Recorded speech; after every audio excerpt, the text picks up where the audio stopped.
lovely consultants in our hospital, Dr. Taghreed Mahmoud and Dr. Olivia هيقدموا لنا محاضرة بعنوان When the rash tells a confusing story, hand foot mouth disease versus erythema multiforme. معلش انا بعتذر، في واحده زميلتنا بس المحفظه بتاعتها كشمير بمبي ضايعه، فلو حد لقاها يا ريت. انا بعتذر برضه على اللي انا بقطع النقطه دي. شكرا. منورينا ومطريكم وتعبناكم، متشكرين ليكم كلكم، فرحانين ان انتم معانا. مبسوطه قوي ان انا في وسط my mentors and my colleagues وصحابي my friends حقيقي اللي انا بتشرف ان انا جزء من العيله الكبيره اللي موجوده في منشيه البكري. هذه لكتشر مش هنزيد عن 10 دقائق باذن الله.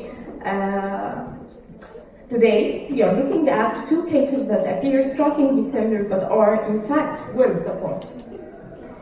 Our patient, Mustafa, a male, 30 months old, weighing 14 kilograms, the second offspring of non-consanguineous marriage, his complaint was fever with rash for 5 days. Mustafa developed fever and cough 5 days before admission. Cough was dry and associated with rhinorrhea. He was treated with Doliprane, suppositories, histidine syrup. On the third day, the patient developed a rash on the buttock area, which then spread to legs, hands, and lips. He sought medical advice again, and the antibiotic was added. The patient was admitted on our hospital at April 12 due to persistent fever and refusal of oral intake.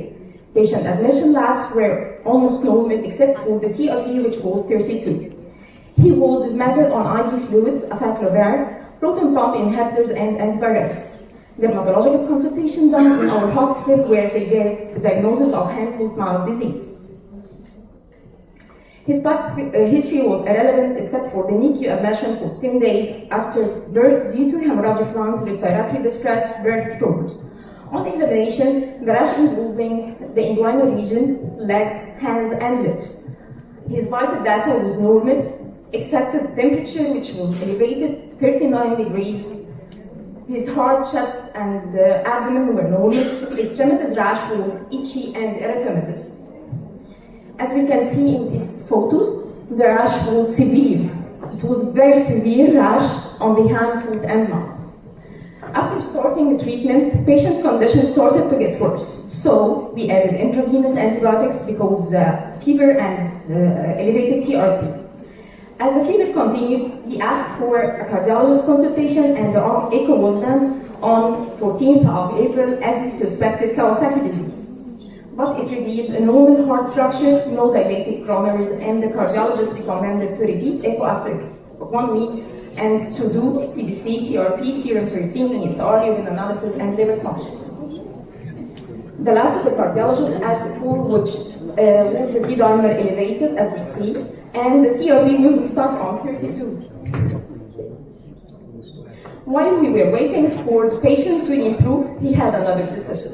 The patient started to have elevated kidney function at 16th of April. The creatinine reached 3.1, bone was 35. The patient also developed hypertension, and we added antihypertensive Norpax. And there was also edema in the lower limbs. Pelvic abdominal ultrasound was done twice, revealing minimal free fluid noticed between intestine and loops. Other than that, no abnormalities was found.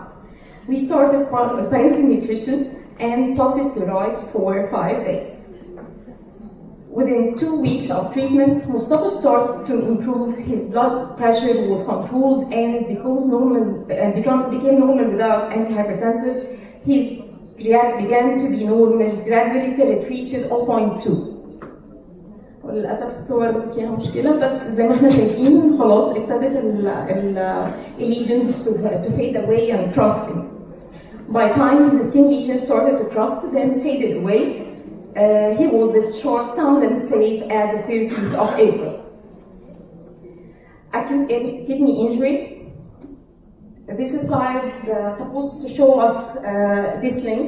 It's a paper on PubMed published at October 2020. It reports only 2 cases worldwide with severe hand-foot-mouth disease complicated with AKI One caused by coxsackie virus 71 and the other one was by enterovirus 16.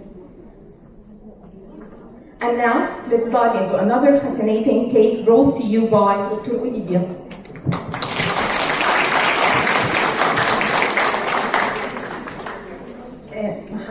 Mohammed is 20 years old, 50 kilogram, first order first non-consanguine marriage. Patient complained fever, sore throat, rash 6 days ago. Patient condition started 5 days before admission with fever, cough, associated with rhinorrhea, treated with azithromycin, Zyrtec, ibuprofen. On the third day, patient started to develop oral ulcers, rash spread to the legs and head. He sought medical advice, received PVC spray, and cyclovir was added, no improvement. Patient admitted to us due to refusal of oral intake on 14 June. Patient lab was normal, vital signs also was normal. Patient except of a rash which was itchy, erythematous with severe ulceration and crustation on the lip and oral cavity. Patient has medical history, no positive history except of a previous admission due to the same condition at our hospital 2 years ago with oral ulcer without a skin rash after receiving ibuprofen and amoxicillin. Patient admitted on IV fluid, proton pump inhibitor, clindamycin, acyclovir, and steroid. Dermatological consultation was done. Diagnosed erythema multiforme major. Ophthalmological consultation done was free. Pelvic abdominal ultrasound revealed mild splenomegaly. Erythema multiforme is an immune-mediated, typically self-limiting mucocutaneous condition characterized by lesion with significant mucosal involvement. Distinguish erythema multiforme major from minor and fixed mucosal involvement.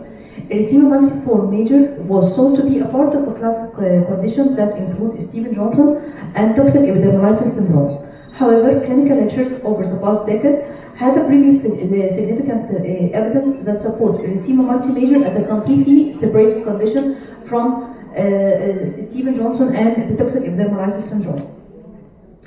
This table showing what is the most common causes causing erythema multiforme, including infections like cytomegalovirus, hepatitis C, herpes simplex virus type 1 and type 2, influenza virus, mycoplasma, vulvovaginal candidiasis, some antibiotic like erythromycin, penicillin, sulfonamide, anti-epileptic. This diagram showing how to approach the treatment of erythema multiforme. Treatment of acute erythema multiforme is a self-limiting nature depending on treatment of the symptoms with corticosteroid, antihistaminic, oral antiseptic. For recurrent erythema multiforme, like this case, continuous oral acyclovir for 6 months has been the only treatment assessment by randomized clinical trial. It was shown to suppress the rate of recurrence by placebo. Continuous antiviral is still the first line therapy for recurrent erythema multiforme, especially induced in herpes simplex virus. The key differential point between my case and Dr. Taghreed case, a classic target lesion are more common target lesion with central dusky, strongly suggest erythema multiforme major, not hand, foot, and mouth. Multiple mucosal lesion, oral, ulcer, genital, more common erythema multiforme major. Acral vesicles limited to mucosal involvement, usually just oral, just among hand, foot, and mouth disease. History of viral exposure, enterovirus versus preceding herpes simplex virus infection, and drug intake help us to diagnose. Thank you.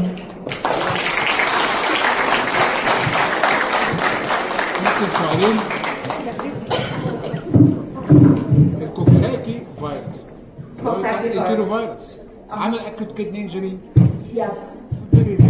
لكن احنا عايزين انا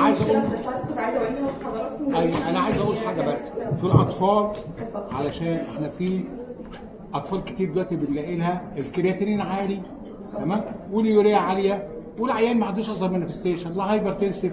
لا بس ده كان هايبرتنسيف، كان كيلو ولا مدينه زي ما انا قلت، ولا ده كان هايبرتنسيف وكده. طب ما دورناش على انذر كوز دراج انديوزد انترستيشيال نيفرايتس اللي هي نتيجه نون سترويدال انتي انفلاماتوري اللي امهاتنا كلها عملت فيها. لا بس هو كان اصل الولد ده جالنا كان ماي يوز جدا، بس كان في مشكله في الصور عشان كده احنا ما كانش وايد. الولد ده حتى التارجت ساين ما بنيش. ما بنيش للاسف، كان في مشكله في الاسف. الولد ده كان جاي لنا فيري مايلد فعلا تيبيكال فورم بتاعت الهاند ماوث ديزيز، بس كان في ريزيستنت فيه اونلي. all of a sudden الراش ابتدى يبقى سيفير جدا، والولد الفيبر constant not improving with anything. CRP 32 not improving. فاحنا اضطرينا ان احنا نبتدي نديك ديبر يعني. فلما عملنا اليورين وعملنا كل الحاجات اللي ريليتد ان هو يكون acute kidney injury due to another cause ما لقيناش. هو الاونلي اكسبلانيشن كان ان احنا حتى احنا كنا هي بالنسبه لنا سترينج يعني ده انترنسك اكيد كدني انجري انترنسك رينال مش بري رينال ولا بوست رينال انفكشن اسوشيتد اكيد كدني يس الولد كان كومبليتلي نورمال حتى الجنرال. طب اتحسنت باي ستيرويد باستيرويد وهو ده اللي كان مكتوب في البيبر اللي احنا كنا حاطينها ان treatment of this case is باستيرويد او IgG in some cases بس mostly بتبقى. طب الحاله الثانيه السيما مالتيفورم ولا ستيفن جونسون؟ لا السيما مالتيفورم كانت السيما مالتيفورم ميجر ليه؟ واي علشان خاطر هي احنا قلنا كده التشيرش المفروض يعني كان بتوضح ان في حاجات بتبقى ستيفن جونسون بتبقى اعلى فيها اكتر من كده 2 اور مور ميوكوزايتس. انت عندك كانت واحده بس ما صح؟ شكرا. Thank you, Dr. Olivia. Thank you, Dr. Olivia. Thank you, ma'am. I'm happy and proud.